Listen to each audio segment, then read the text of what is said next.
So how did I come about choosing my CTAE pathway? Well, it was actually all an accident. I started with Introduction to Digital Technology, and I was at the point where I was just choosing an elective randomly. And it actually turned out to be a pretty easy class, easy and great, fun, awesome teacher. And at the time, I still didn't know about any sort of pathway. I wasn't really focused on doing anything specific at the time, and I didn't know there were such things as National Honor Society or National Technical Honor Society. I was very much in the dark about school opportunities, but I was looking through electives the next year after I had already taken the Introduction to Digital Technology, and I saw that web design was an option. And anything that sounds creative to me, I will most likely do it. And with being an online school already, I thought web design would be a very good opportunity since it's already online and that I should know a lot about it. I did get placed into digital design instead, and she explained that you had to take digital design before web design. And that was the best class I've ever had.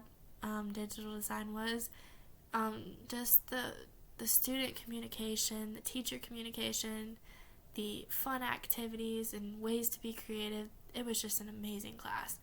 And I found out in that class that there is such a thing as National Technical Honor Society, and I was already in National Honor Society at the time because in 10th grade I did find out that it existed, and the way I found that out was actually just being invited to it. I had no clue it existed until I got invited to it. And I was like, why not join? It's an amazing opportunity, and I'm very appreciative of it today.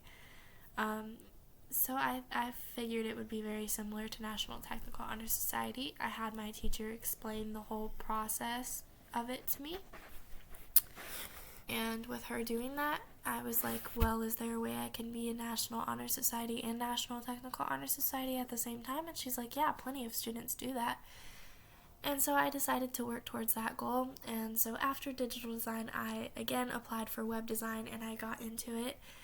And a little bit into last semester, I officially got invited into National Technical Honor Society. And now I am in both of those along with Beta Club. And those are the organizations I'm currently in right now, and I will be in until graduation.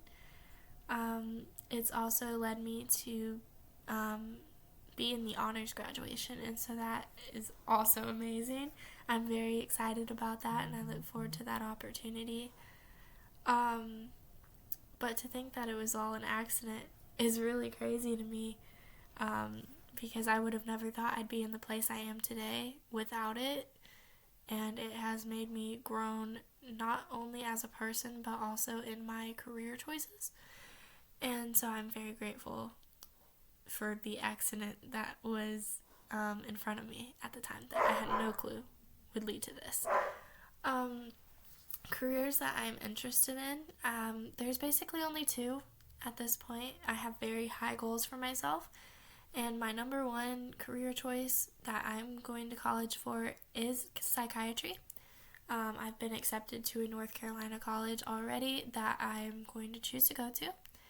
It's a very great location, very good college. It is private, fewer people, so it helps with my social skills a little bit, and so I don't feel overwhelmed.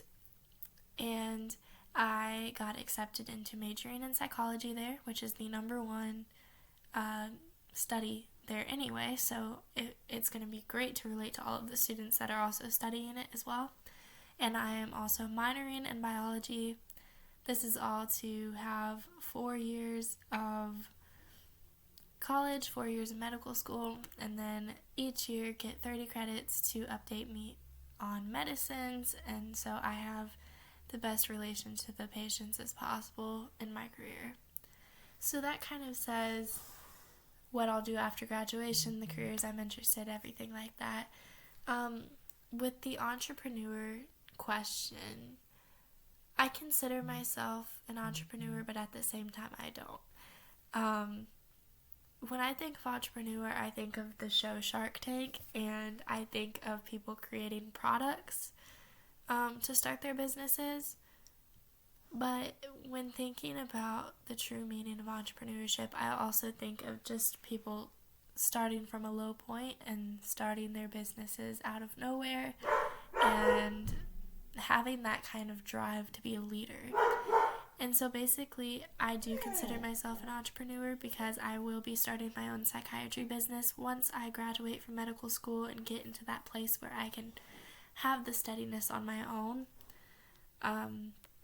So that is why I consider myself an entrepreneur. Just anybody that starts up their own business with all of that motivation behind it, that's what I consider an entrepreneur. So I would call myself one.